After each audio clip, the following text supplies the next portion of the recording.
Lesson 5, Unit 2, the System Development Life Cycle.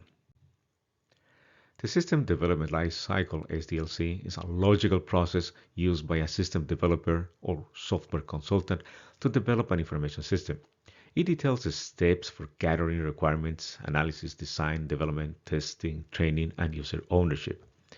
The goal of a good SDLC is to produce a high-quality system that meets or exceeds expectations of the users, reaches completion within time and cost estimates, and manages work in an effective and efficient manner. The SDLC consists usually of 6 basic steps: the system requirements, the system design, the system development, system testing, system training, and system deployment. System requirements. In this step, the consultant gathers all the functional and technical requirements for the system. The consultant will interview the project team and other key stakeholders who will either use the system or receive information of the system.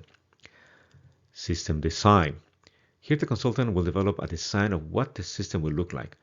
The development of the plans concerning the software, development, hardware, operating systems, programming languages, communications, and security issues are presented to the project for approval.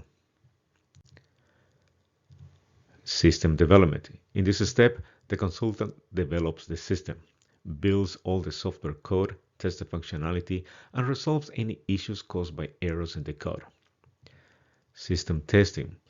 The users will test the system and will ensure that all the required functionality is working according to the specifications. Once the system passes the user's test, the solution is ready for deployment. System training. This includes the training of all the system users. This is a detailed training to ensure all users have a knowledge on how to use the system, including procedures, controls, and security policies established by the project. System deployment. The system is now ready for use by the project. The system is installed in the final place and access is given to all authorized users who have either access to the data or access to the reports. Once the new system is up and running for a while, it should be exhaustively evaluated, and the users of the system should be kept up to date concerning the latest modifications and procedures. The team should continuously monitor the performance of the system against the expected parameters.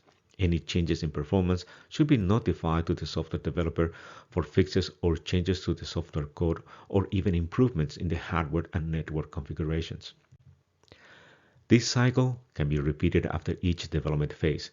It is good practice to break down the development of a complex system into manageable phases. That way the project team has the time to learn and use the system and move into functionality that is more complex.